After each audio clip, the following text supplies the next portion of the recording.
Assalamualaikum warahmatullahi wabarakatuh. Alhamdulillah rabbil alamin, wassalatu wassalamu ala asyrafil anbiya'i wal mursalin wa ala alihi wa sahbihi ajma'in, amma ba'd. Sidang jemaah sekalian, alhamdulillah pada pagi yang berbahagia ini kita dapat menyambung kembali pengajian tadabbur ringkas surah Yasin, yang mana alhamdulillah pada hari Isnin yang lalu kita telah sampai kepada ayat yang ke-45, yang mana ayat nombor 45 ini hendaklah kita hubung kaitkan dengan ayat-ayat yang sebelumnya. Sebab itu di dalam nota, tuan-tuan dan puan-puan akan mendapati setiap ayat kita akan letakkan tajuk perkaitan di antara ayat ataupun ayat-ayat yang sebelum. Jadi sedikit sebanyak kita dapat mengetahui bahawasanya ayat-ayat di dalam Al-Quran saling berhubung di antara satu sama lain, tambah lagi ayat-ayat itu dia berada pada surah yang sama. Jadi ayat yang ke-45 yang telah kita bacakan pada hari Isnin yang lalu adalah ayat yang mengandungi satu perintah, iaitu perintah supaya bertakwa kepada Allah Subhanahu wa ta'ala. Yang mana perintah bertakwa ini dia datang setelah Allah menjelaskan betapa sempurnanya kekuasaan, keagungan Allah Azza wa Jalla yang ada di bumi dan yang ada di langit. Maka pada pagi ini kita teruskan dengan perintah yang kedua, iaitu perintah yang berada pada ayat yang ke-46. Ayat nombor 46 ni dia ada kaitan dengan perintah tadi, tapi ayat nombor 46 ini ada kaitan dengan apakah yang dilakukan oleh orang-orang kafir musyrikin walaupun mereka telah diberitahu oleh Allah tentang kekuasaan Allah yang ada di bumi, kekuasaan Allah yang ada di langit, kekuasaan Allah yang ada di lautan. Apa mereka lakukan? Kita akan temui pada ayat yang ke-46. Baik, kita baca ayat nombor 46. A'udzu billahi minasy syaithanir rajim.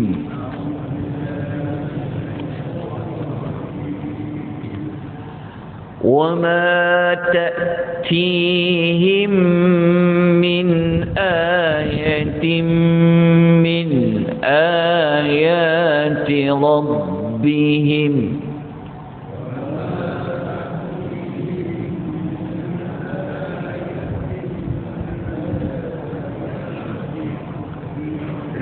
إِلَّا كَانُوا عَنْهَا مُعْرِضِينَ.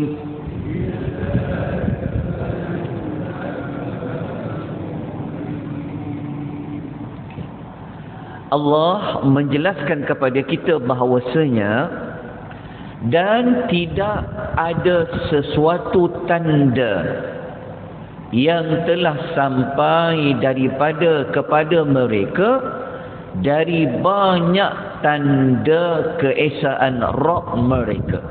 Okey, tanda dekat sini kita telah sebut pada kuliah yang lalu, perkataan ayatin adalah bilangan banyaknya adalah ayati.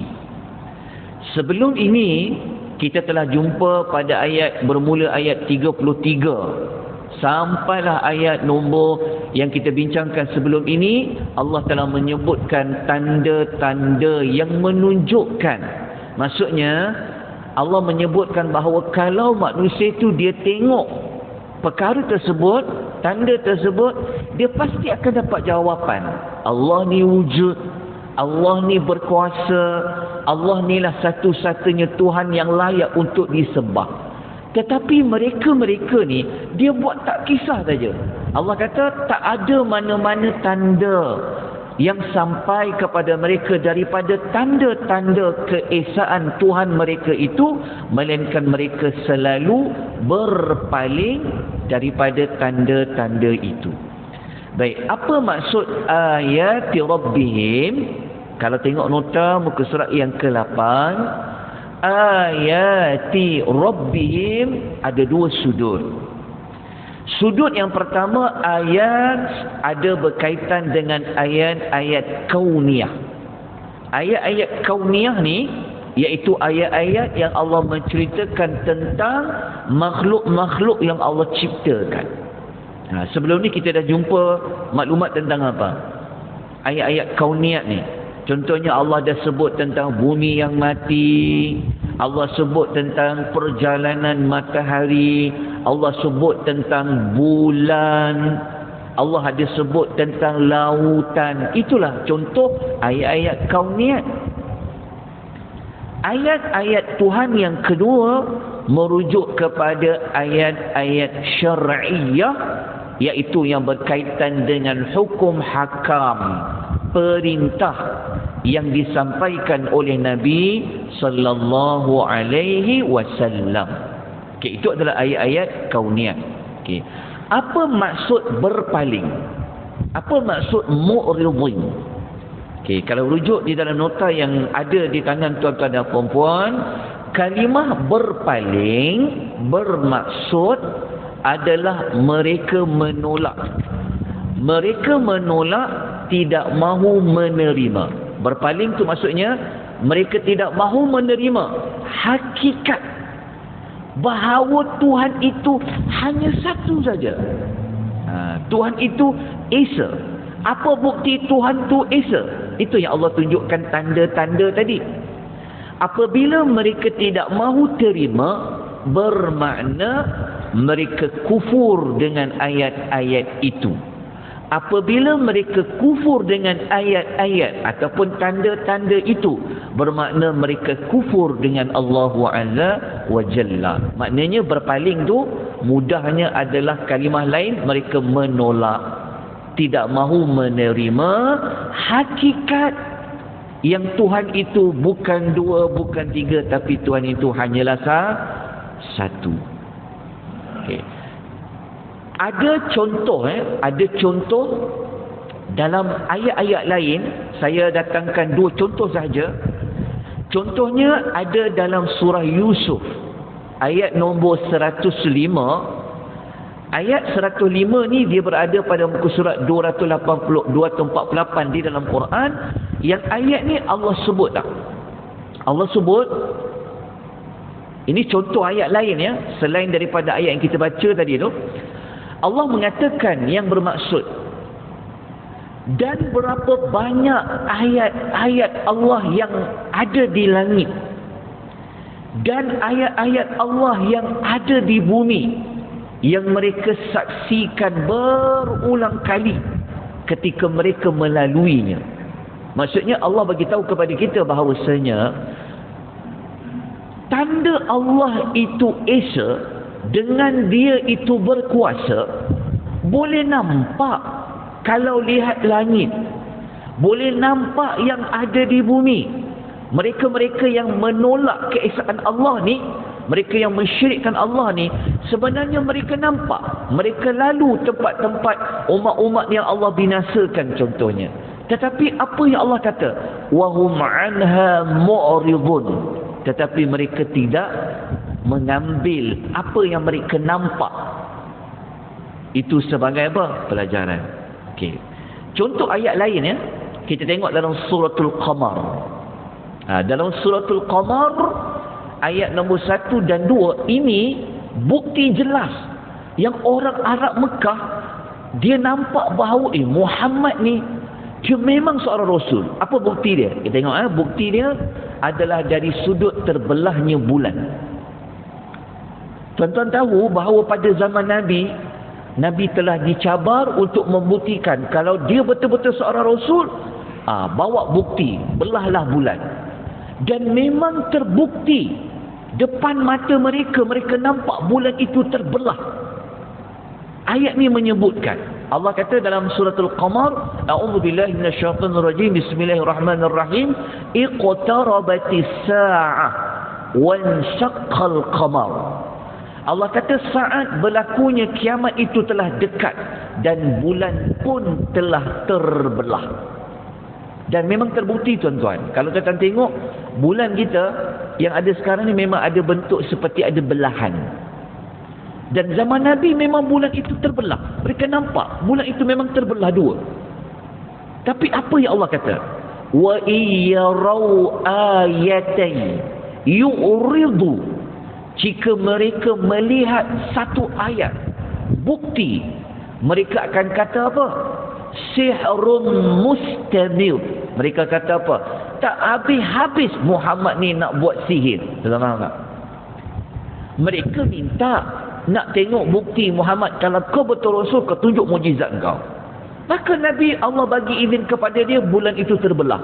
Mereka nampak bulan terbelah depan mata, tapi mereka tak nak juga menerima. Muhammad ni betul Rasul lah. Dia tak nak terima. Mereka backup, mereka kata apa? Ini sihir ni. Tak habis-habis Muhammad ni nak buat sihir. Atau tak nampak tak? Cara macam mana mereka berpaling daripada nak menerima kerasulan Nabi SAW, apatah lagi untuk menerima bahawa Allah itu hanyalah Tuhan yang satu. Tidak ada Tuhan lain yang layak untuk disembah. Kalau tuan masih ingat, yang Allah ada bawa tanda kekuasaan Allah pada umat-umat dahulu yang telah pun Allah hapuskan. Orang Arab musyrikin ni, mereka nampak tempat kaum Samud, mereka lalu tempat kaum Ad, mereka lalu tempat kaum Lut, tapi mereka tak ambil peduli. Itulah yang Allah nyatakan pada ayat nombor 46. Muslimin dan muslimat rahimani wa rahimakumullah, antara sebab kenapa ada manusia ni dia tak ambil kisah tentang tanda-tanda kebesaran Allah, antara sebabnya hati manusia itu telah mati. Baik, kita lanjutkan terus kepada pengajaran. Apa pengajaran ayat yang dapat kita belajar daripada ayat nombor 46? Moga-moga penerangan ringkas yang saya sampaikan sebentar tadi dapat difahami oleh tuan-tuan dan puan-puan rahimani wa rahimakumullah. Kita terus pergi kepada pengajaran ayat muka surat nombor 13 dan terus kepada muka surat yang berikutnya. Okey, antara pengajaran yang dapat kita belajar, nombor 1, Allah Ta'ala apabila dia menyebutkan tentang ayat-ayat dia kepada hamba-Nya adalah untuk manusia itu mengimaninya. Okay, maksud dia begini. Kenapa Allah nak sebut dia yang telah menghidupkan bumi yang mati? Kenapa tuan-tuan baca surah Yasin, Allah menyebut tentang bulan yang berjalan mengikut fasa-fasa dia? Kenapa Allah nak menyebut tentang kisah kapal Nabi Nuh yang berlayar dengan selamat? Kenapa Allah nak sebut tentang datangnya malam setelah siang? Allah sebut benda-benda itu adalah untuk kita beriman. Kalau kita dah beriman Tuhan itu Esa, maka apa selagi kita baca, lagi iman kita semakin bertambah, semakin kuat, dan kita memang yakin bahawasanya tiada Tuhan yang layak untuk disembah melainkan Allah sahaja. Apa bukti itu Allah itu Esa? Dengan kekuasaan dia. Okay. Pelajaran nombor 2. Allah Ta'ala dalam masa yang sama nak bagi tahu kepada kita bahawa dalam banyak-banyak manusia ni ada manusia yang dia tidak mahu berubah. Dia tidak mahu mengambil pelajaran daripada ayat-ayat Allah. Antara puncanya adalah mereka tidak mahu untuk ambil masa tengok dulu, perhatikan baik-baik. Sebab kalau kita just lalu, kan, tengok matahari habis, tengok bulan habis, dia tak ada masa nak fikir Macam mana matahari ini dia boleh terbit? Macam mana bulan ini dia boleh berjalan? Jadi antara punca dia adalah kerana tidak mahu memperhatikan, tafakkur, berfikir dengan terlebih dahulu. Okey, pelajaran nombor 3 yang kita dapat belajar bahawasanya dalam ayat ini menjelaskan betapa kerasnya hati orang-orang tersebut kerana mereka tidak pernah menerima walaupun satu ayat daripada ayat-ayat Allah Ta'ala. Maksud dia kalau mereka boleh terima tentang matahari itu pun kan, kalau mereka boleh mengakui satu ayat je, pasti mereka akan menyembah Tuhan yang satu. Tapi Allah kata kerasnya hati diorang ni, sampaikan satu ayat pun mereka tak nak terima, apatah lagi banyak-banyak ayat. Okey, pelajaran nombor 4, ayat yang ke-46 ini menzahirkan sifat buruk yang ada pada mereka. Dalam masa yang sama Allah memberi ancaman terhadap perbuatan mereka. Jadi ayat 46 ni merupakan jawapan kepada ayat nombor 45. Jawapan apa? Kalau kita baca ayat nombor 45, kan mereka diperintahkan supaya apa? Takutlah kepada Allah, janganlah dapat azab Allah, usaha larikan diri daripada neraka. Tapi ayat 46 mengatakan apa? Sebenarnya mereka tidak mahu bertakwa. Antara sebab apa? Sebab tanda-tanda Allah itu patut untuk ditakuti, mereka tidak ambil peduli. Apa tindakan yang kita kena ambil? Satu saja untuk pagi ini. Maka tindakannya adalah marilah kita sama-sama melihat. Bukan sekadar melihat, kita merenung, kita berfikir dan kita mengamati dengan mendalam segala ayat-ayat Allah untuk kita menambahkan dan mengukuhkan keimanan kita kepada Allah Subhanahu wa Ta'ala. Maksudnya kita tak mahu jadi manusia yang apabila datangnya waktu malam setelah siang, kita macam tak ada waktu sikit masa pun untuk kita fikir macam mana Allah, siapa yang datangkan malam ni, kan? Ataupun kita tengok matahari lalu, maka kita ambil sedikit waktu, paling kurang pun kita boleh sebut subhanallah, hebatnya Allah ni, kan? Hujan yang turun dengan lebat, contoh, kan? Kita berfikir siapa yang turunkan hujan ni, kan? Contoh, kita ambil waktu untuk kita berfikir tentang kebesaran dan keagungan Allah Azza wa Jalla. Baik, kita masuk kepada ayat yang ke-47. Ayat 47 ni adalah lanjutan kepada sikap orang-orang kafir yang kita baca pada ayat 45 tadi. Ini sifat mereka yang kedua. Okey, ayat 47 kita baca ayatnya terlebih dahulu. A'udzubillahi minasyaitonirrajim. وَإِذَا قِيلَ لَهُمْ أَنفِقُوا مِمَّا رَزَقَكُمُ اللَّهُ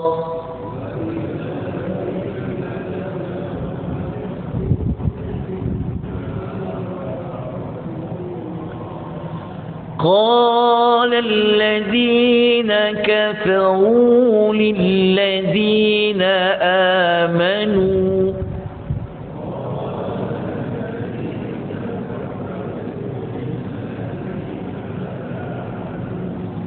أنطعم من لو يشاء الله أطعمه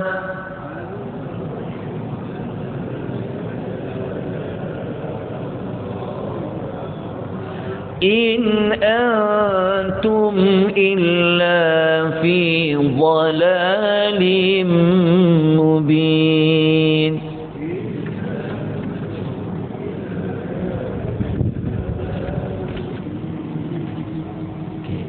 Ayat nombor 47 ni, kalau kita nak lihat apa perkaitan dengan ayat yang sebelum, kita tak boleh lihat pada nota tu. Kalau ayat yang sebelumnya 46 Allah menyebutkan sikap orang kafir yang dia mengabaikan ayat-ayat Allah. Maksudnya kalau dengan Allah pun mereka tak ambil kisah, maka ayat nombor 47 dengan manusia-manusia yang miskin ni pun mereka tak akan ambil kisah. Faham tak? Apabila mereka tak rasa keagungan Allah tu, mereka tak rasa kebesaran Allah, maka mereka juga tidak akan ada hati dan perasaan pada orang-orang yang miskin. Itu perkaitan dia. Okey. Jadi kita lihat apa maklumat dekat ayat 47 ni. Okey. Ayat 47 ni saya sebut ringkas saja sebab waktu kita pun dah 20 minit. Okey. Ayat ni Allah menyebutkan dan apabila dikatakan kepada mereka. Okey, dalam ayat ni Allah tak sebut siapa yang berkata kepada mereka. Okey, ayat ni dia umum. Maksud dia, kata para ulama tafsir, siapa yang cakap maklumat ni kepada orang kafir? Apa maklumat tu? Okey, ayat tu kan ada perintah. Anfiqu, belanjakanlah, infakkanlah sebahagian daripada rezeki yang dikurniakan oleh Allah kepada kamu. Okey. Ayat ni ada satu perintah yang orang-orang kafir musyrikin yang kaya-kaya ni mereka telah disuruh supaya apa? Keluarkanlah sikit wang kamu. Bantulah. Ambil wang kamu tadi, belanjakanlah. Wang itu datangnya dari Allah. Isunya siapa yang cakap? Al-Quran tidak menjelaskan. Boleh jadi ayat ini mungkin Rasul yang cakap, ataupun boleh jadi orang-orang Islam yang ada di situ yang cakap. Itu kita tak perlu cari siapa yang berkata lah, tetapi yang pasti maklumat tu sampai kepada mereka. Okey. Apabila ada perintah itu, mereka kata apa? Mereka kata kepada orang yang beriman, terutama yang miskin ni, mereka kata apa? Kalau kita baca ayat ni, mereka berdalilkan kepada takdir. Nanti kita akan saya akan kupas pada keesokan pagi. Kita tengok dulu terjemahan dia. Mereka kata apa? Patut ke kami nak bagi makan kepada orang yang jika Allah kehendaki, pastilah Allah tu sendiri yang akan bagi dia makan. Tak faham tak? Maksudnya orang yang kaya ni, dia tak nak bagi makan kepada orang miskin. Dia guna dalil apa? Dia guna dalil, dia kata kalau kami patut nak bagi orang miskin tu makan, sepatutnya pasti Allah dah bagi mereka makan. Kita faham tak? Maksudnya mereka kata apa? Allah yang jadikan mereka miskin, maksudnya apa? Maksudnya tak patutlah diberikan makan. Kalau patut kami bagi mereka makan, pasti Allah dah bagi dah mereka makan. Tadilah maksud ayat ni. Okey, nanti kita akan kupas dia pada keesokan paginya, tapi saya minta jasa baik tuan-tuan perempuan, kalau boleh tuan baca tafsiran ayat tu. Saya ada nukilkan tafsiran Ibnu Katsir. Lepas tu saya ada nukilkan tafsir Al-Munir atau Wabah Az-Zuhaili. Tuan baca, lepas tu tuan tengok dekat pengajaran ayat. Okey, tuan-tuan ya. Dekat pengajaran ayat tu sebenarnya dia juga membantu untuk tuan-tuan faham ayat tu. Jadi jangan abaikan dekat pengajaran. Sebab setiap pengajaran ayat tu dia ada tafsiran juga kepada ayat yang kita baca. Jadi kita baca terlebih dahulu, insya-Allah besok pagi kita akan sambung perbincangan ayat yang ke-47. Insya-Allah. Baik. Nota soft copy saya akan beri kemudian kepada tuan-tuan dan puan-puan. Hari ini insya-Allah saya akan edarkan kepada tuan-tuan dan puan-puan. Jadi kita sudahi pengisian kita pada pagi ini dengan tasbih kafarah. Kita sudahi juga dengan berpesan-pesan kepada kebenaran dan kesabaran. Suratul Asr. Subhanakallahumma wa bihamdika asyhadu an la ilaha illa anta astaghfiruka wa atubu ilaik. والعصر إن الإنسان لفي خسر إلى الذين آمنوا وعملوا الصالحات وتواصوا بالحق وتواصوا بالصبر. وبلا التوفيق والهداية، والسلام عليكم ورحمة الله وبركاته.